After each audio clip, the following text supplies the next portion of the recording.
Okay, hello everybody, and let me get this camera situated up here so I can prop it up and maybe be able to speak to you. Hold on. I can speak to you without having to hold the camera.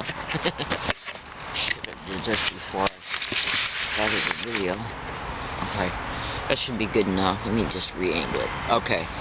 Alright, this video I'm just going to fly literally right into the subject matter of why I'm making this video.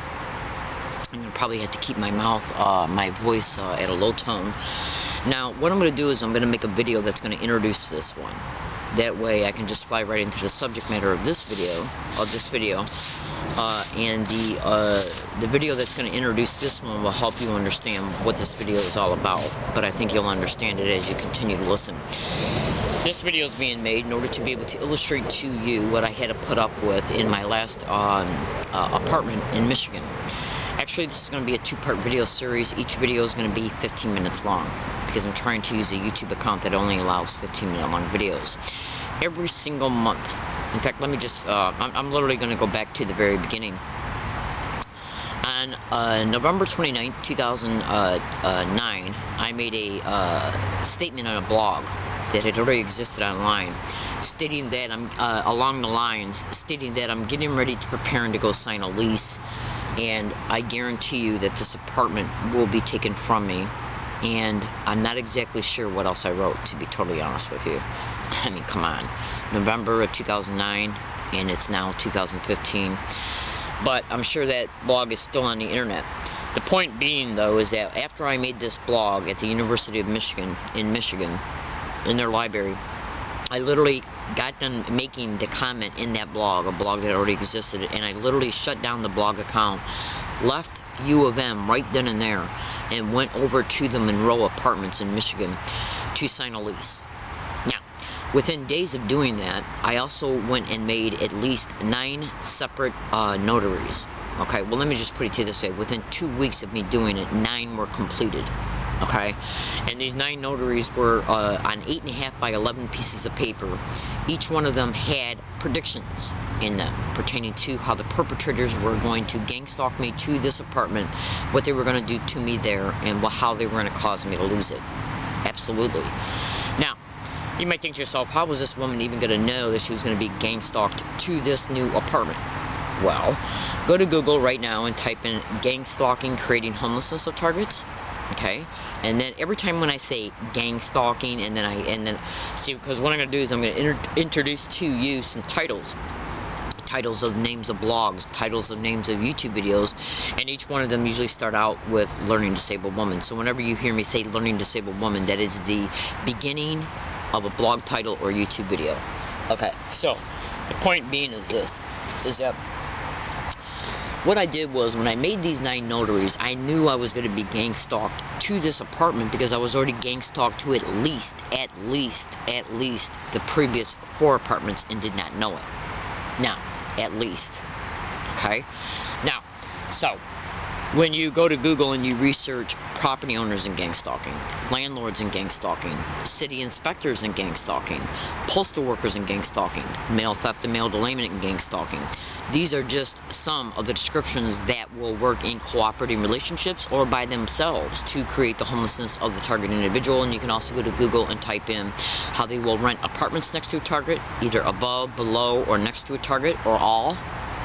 Okay, or which means all of them. Like, they will literally either get current tenants on board in the gang stalking of the target, or they will literally situate a target in any apartment where, like, in other words, an apartment complex can be infested with individuals who are already involved in gang stalking of other tenants. There's many different ways that these little filthy red-ass animals can do what they're doing. Because the individuals that are hosting, managing, and perpetrating these criminalities are in the government at the federal, state, and local level, who are using their employment descriptions, mostly law enforcement, who are using their employment descriptions too, but not limited to, getting the cooperation of landlords and property owners to even relocate current tenants that are already in apartments that is around the target individual's apartment that they're either running or preparing to move into. This is the depth and literal scope of what they're doing, literally. Now, just bear with me and you'll understand everything in time. Now, So everything that I endured, well, let me just put it to you this way. Part of what I endured in this apartment complex was, what they do is they let you get an apartment or a motel room, and they'll even go as far as letting you rent a condominium or even a house.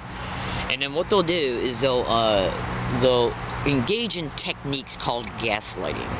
Gaslighting is a term that describes gang stalking harassment, which encompasses many different methods and tactics and techniques, everything from keeping you up at night to standing outside of your door and whispering shit for the target to hear, just like in the movie Gaslight with Ingrid Bergman. That movie was made back in the 40s, and every single technique that is being used on Ingrid Bergman in that movie are techniques of gang stalking, including the criminal motivation of why he's doing what he's doing to her, literally. So that's why the term gaslight was actually a coined phrase to be used to describe gang stalking expeditions and gang stalking harassment. So you can go to this, you can probably go to YouTube and watch the movie Gaslight, or rent it through Netflix or whatever, or even probably buy it through Amazon for $3 or $4. Hold on a second. The point being is that what I'm going to do is I'm just diving right in right now to tell you what I had to put up with in my last apartment. Every single month I was subjected to different techniques of keeping me up at night, techniques of making sure that I heard them do certain things right outside my door. Now, the apartment that I was in, it was a studio apartment. So what I did was, as a result of it being a studio apartment, let me light this cigarette.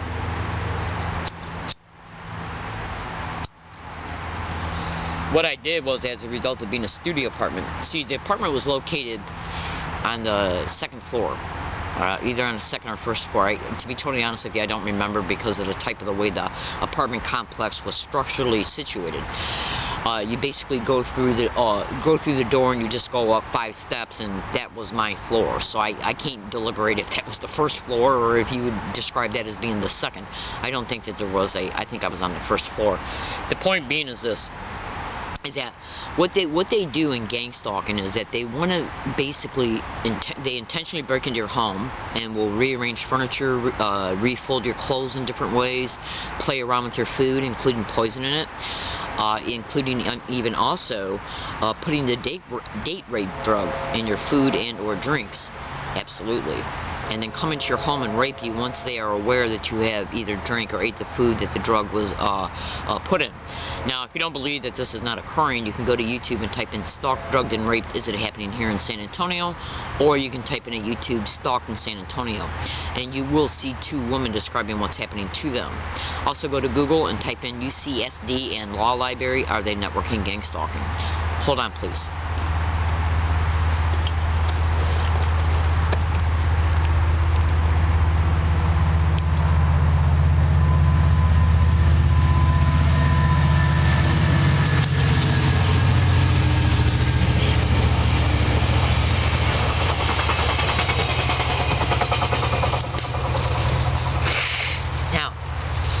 Stalking of me was already going on before I rented the apartment. The day I signed the lease, the reason why I made those statements in the blog that I was talking about at the very beginning of this video, okay, they were made because I already knew that I was being gang stalked. I was gang stalked all over U of M campus in Michigan. Okay? The point being is this, is that once you become a gang stalking target, especially once you become a seasoned, educated targeted individual, and you don't even have to know what's happening to you is gang stalking to know that, to start getting familiar with their tactics and techniques, because they repeat them. Okay? The point being is this, is that you start to realize after 3 or 4 years that this shit's going to continue. Hold on.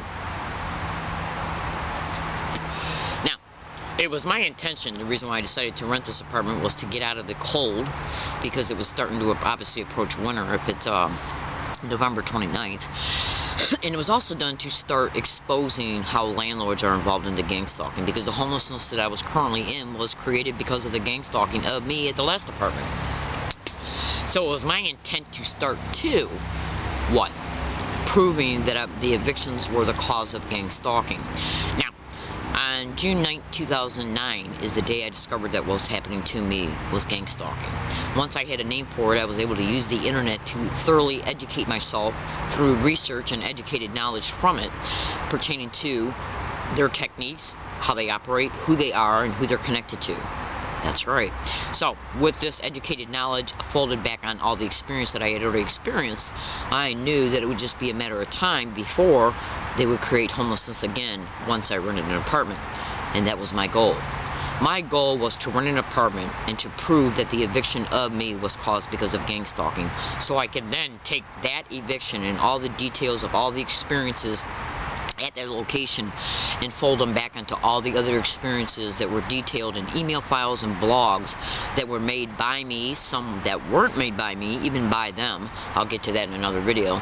The point being, just stay with me, the point being is this: it was my intent to show that in all these emails and some of the blogs that I created, that I was telling the truth, so I can begin to create evidence, indisputable evidence, and then start boxing these little filthy rat-ass whores in, and which is what I did. So, within 2 weeks, including the day I moved in, and the day after I moved in, and the day after, I started making notaries, predicting what they were going to do by writing out predictions on 8.5 by 11 pieces of paper, and then going to certain city halls and having them notarized. I still have them in my possession to this date. This video is actually going to be longer than 15 minutes. Now, excuse me. So, what I did was I made these notaries, and then I made additional notaries as time went on. And they did break into my apartment and stole 2 of them. Now, the reason why I made these notaries and email predictions and everything else was because it was my intent to show indisputably that I was being gang stalked, because they're stupid enough to literally do what you're going to predict. Absolutely. Now, how could they know what you're predicting in a written notary? If I make a prediction in an email file or a YouTube video through cyber surveillance and computer hacking, they can see what I'm predicting. And since one of their skanky methods is to literally play out and reenact what you are talking about, like the direct conversation technique proves that, because they want to intentionally, mentally let you know that this is happening to you. Absolutely. So, how would they be able to bring about every single thing that I described in those notaries, since they were handwritten? No one ever saw a copy of them. No one was supposed to. No one did. Every single one of those notaries, except for 2, are kept in my physical possession at all times. And every single thing that they did in them, and every single thing that they did was described in them. In reference to the techniques they were going to do, in reference to evicting me, the harassment that I endured, the technique that they were going to use to create the homelessness. Every single last thing of it was predicted. So, ladies and gentlemen, let me just take a puff here off my cigarette. For instance, I made a statement in one of my audio files on one of my older tape recorders that these little filthy rat-ass whores had entered that apartment when I was gone one day at the library and took the blinds off the window and threw them on the floor. Now, go to Google right now and type in The Invisible Crime by Mike Fitzhugh-Bell. Mike Fitzhugh-Bell was on Coast to Coast AM radio show on Valentine's Day 2013. As a result of him being on the show, he introduced that he has this book. In fact, the title of the show was The Invisible Crime. As a result of me listening to Coast to Coast AM that night, I was able to hear the entire broadcast. As a result, I became aware, obviously, that he wrote a book. So, I went to some bookstore. I don't know if it was Barnes & Noble's or not. It was over by, I think it was the one over by UT. And I ordered it. They sent it to my post office, and when I got it, I read it. And guess what's mentioned in it? This book, not published until 2011. It literally talks about how they entered this person's home. Mike Fitzhugh-Bell took the blinds off his window and threw them on the floor. Going back to the stalk, drug, and rape visit happening here in San Antonio, those 2 women that are in that news broadcast, okay, they were talking about things that had happened to them in their own homes as a result of being victimized in their own homes because of being gang stalked. Now, I have 2006 emails right now in my physical possession, and those emails are still in their dedicated accounts, literally describing some things that had happened to me in 2 separate apartments. One that I had rented from 1999 till 2004. Hang on.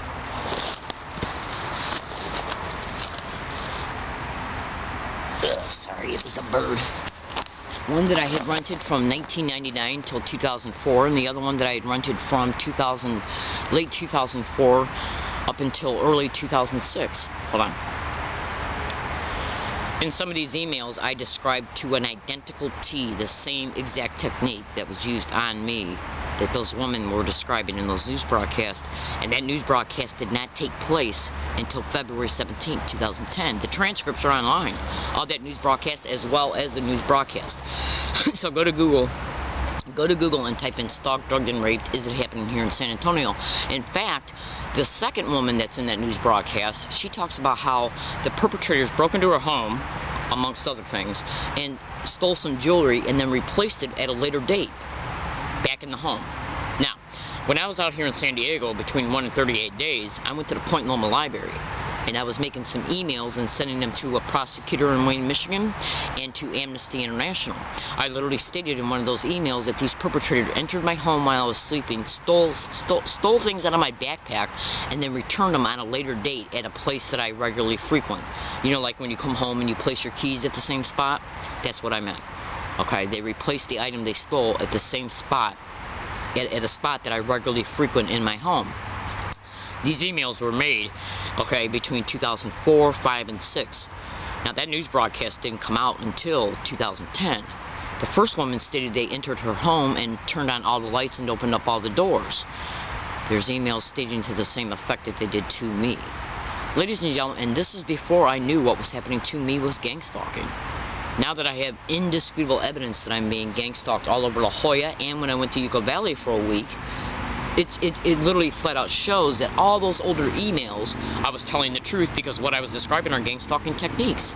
And I was even describing about how they were tampering with my mail, okay, back concerning the 2004 and the apartment that I was renting between 1999 and 2004, and the apartment I was renting between 2004 and 2006. Absolutely, which they're doing right now, even today here in California. Gang stalking perpetrators, it's a nationwide syndicate.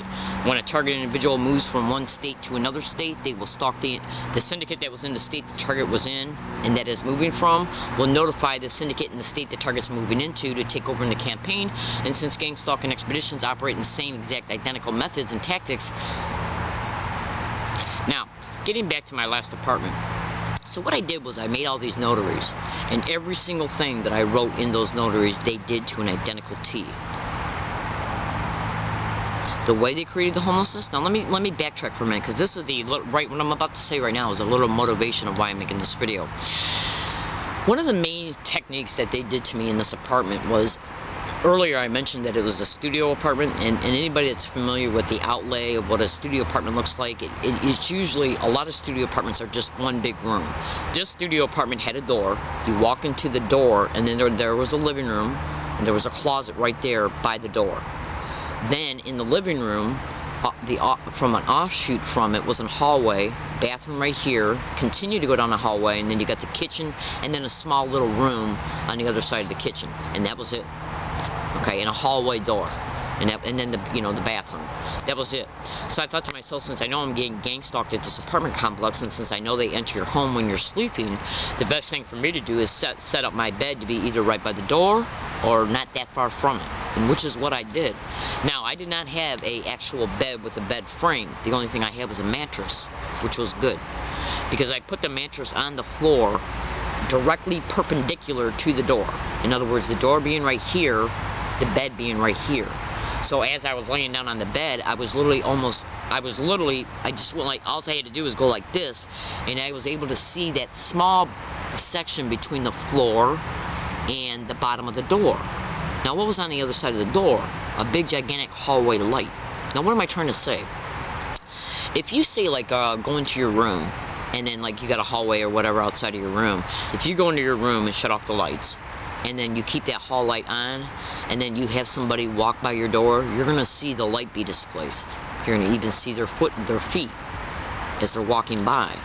What they used to do was stand right outside of that door, because I literally would watch their feet as I was laying in the bed. They'd stand right outside that door and would repeat harassing dialogue. Does she really expect to stay here? Does she really expect her rent to be received?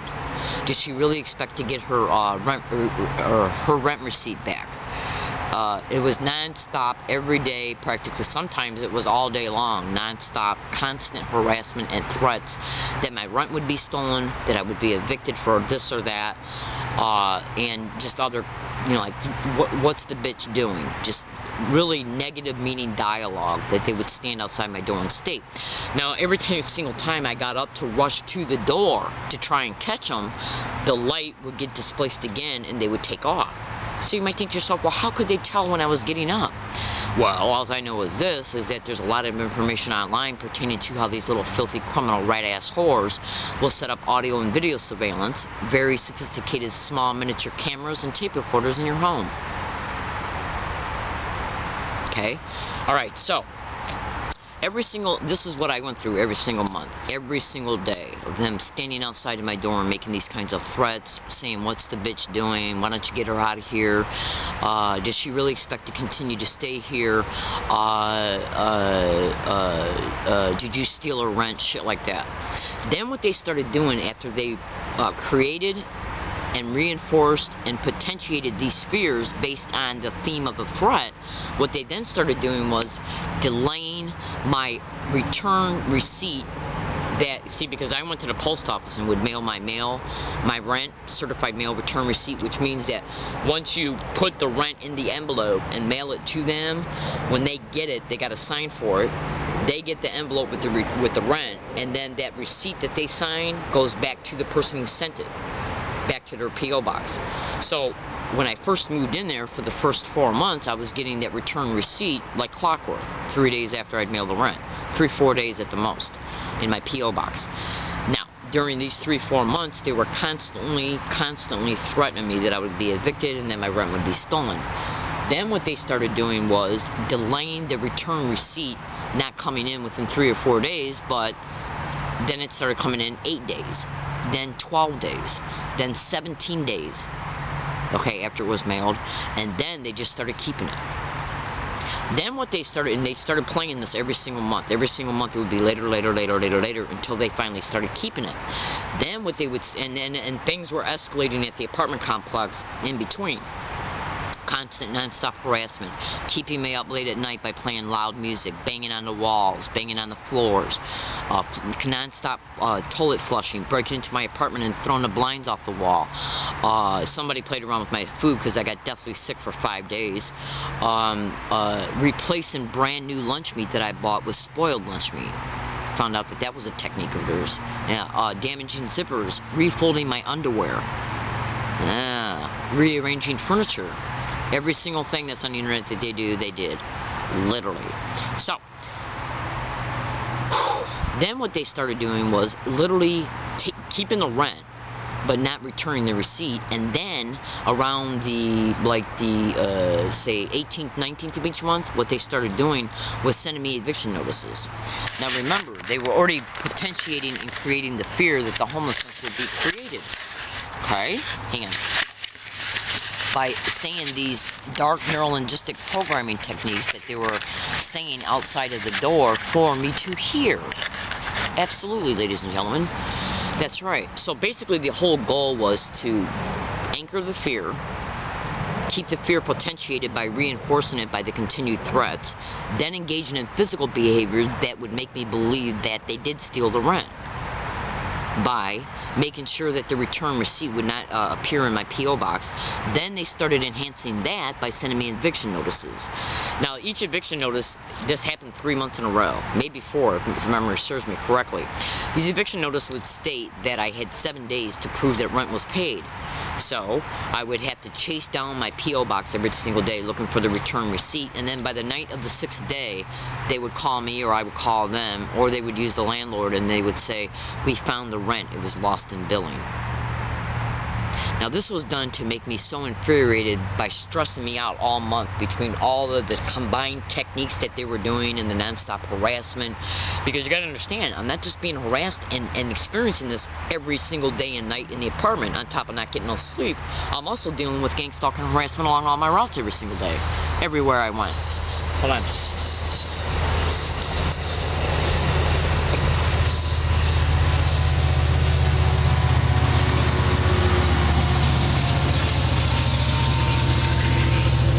of the main methodologies of gang stalking, okay, is to psychologically motivate you to move.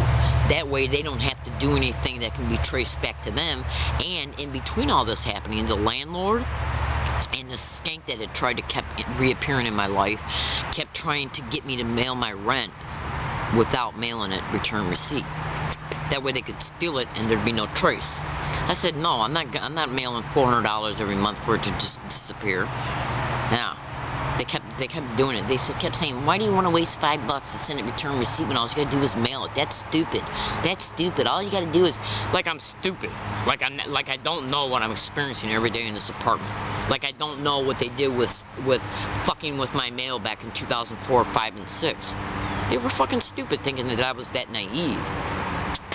So when they seen that I was going to continue to send it certified mail return receipt, they kept doing this to me every month. Saying that they didn't get it, sending me an eviction notice, put me on this mental and emotional roller coaster intentionally, trying to make me think, well, am I going to get evicted because they know that I'm not going to pay a double month's rent because they knew that I had mailed the rent. And what I mean by double month, that mean by, like if they would have went on and said, well, we didn't get the rent as of the 29th and the 30th, and them starting eviction proceedings, then they believe that would have made me think, well, I got a choice. I can either pay it over again and then next month, or I can leave. And that's basically what they were doing. Now think about this. If they keep, like say, they kept September's rent, if I would have paid September rent and October's rent, they could have done the same thing, and then I would have had to pay September, October's, and November's. And then they could have done the same thing again. Eating every single one of my Social Security disability checks every month while I'm being gang stalked and harassed on a fever scale every day in between. Would you do it? No. You would just pick up and move, wouldn't you? Well, that's what I did. Finally. As of October 7th, 2010, I became homeless again. And this is what I endured on a daily basis. Fellow American citizens, fellow San Diegoans, this occurred for almost a year. I was harassed mentally, psychologically, and emotionally, and even spiritually, okay, every single day and night for the whole time duration while I was in that apartment. That's right. Now, the reason why I made this video is because as a result of what they just pulled here in San Diego, basically what they're doing is creating the homelessness and then keeping you in a non-stop, constant state of fear that something's gonna happen to you that either creates the homelessness, or now something's going to happen to you as a result of you being homeless, like you being put in jail for 6 months if you're caught. And this is what they're doing now, here in San Diego. I have requested anywhere between 26 and 31 separate police officers to make a police report concerning the factual reality that I'm being gang stalked in San Diego, and they told me no to my face every single time. I have requested a San Diego Sheriff's Officer or a California Highway Patrol Officer back in 2011. He refused my right to make a police report, and I told UCSD Campus Police and SDSU Police that I was being gang stalked all over their campuses at least 12 separate times. None of them would file a report. So, fellow American citizens, fellow San Diegoans, fellow Californians, hold on.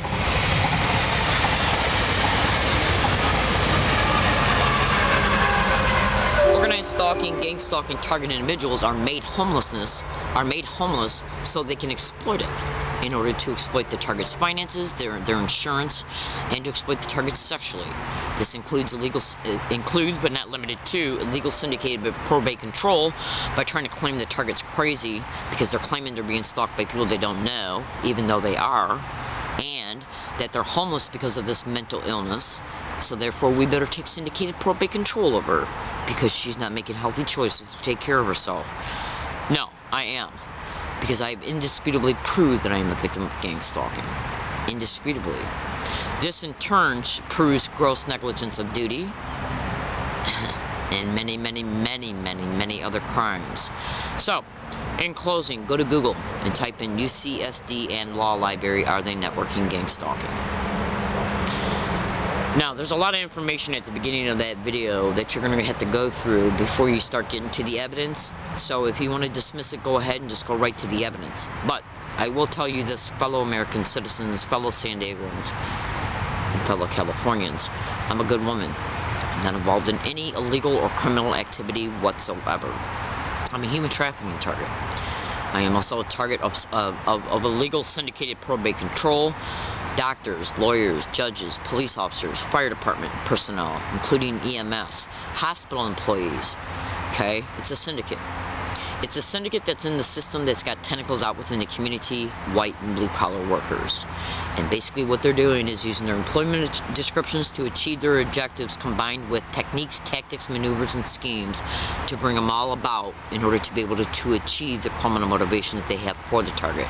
Every single San Diego police officer that has looked me square in the eye knows I'm being gang stalked. And their little lying, whore-ass, rat-ass asses will do anything and everything to cover their ass, including staging an event at this area.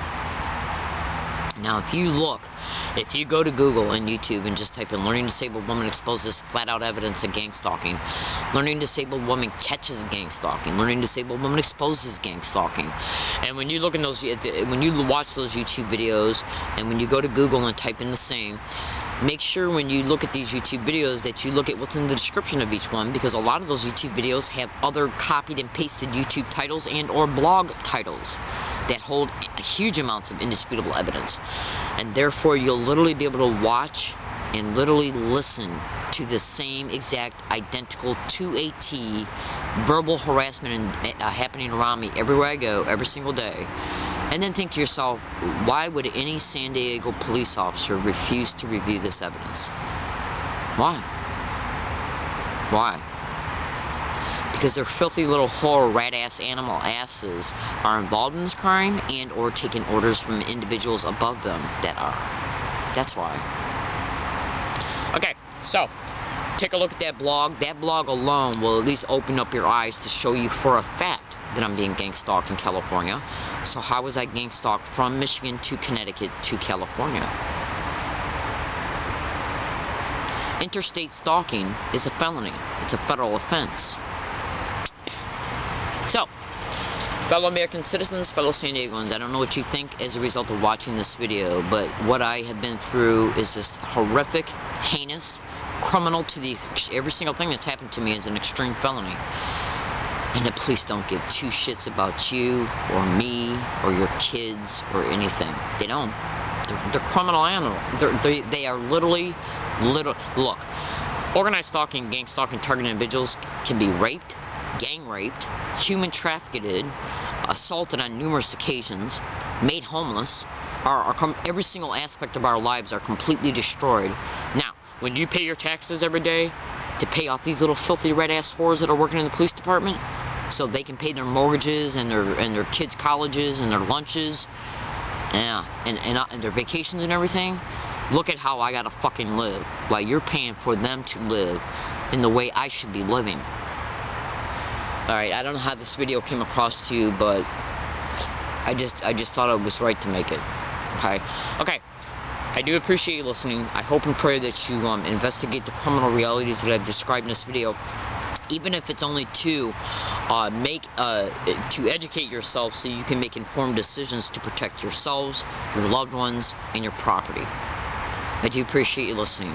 Today's date is December 29th, 2014. Have a nice day.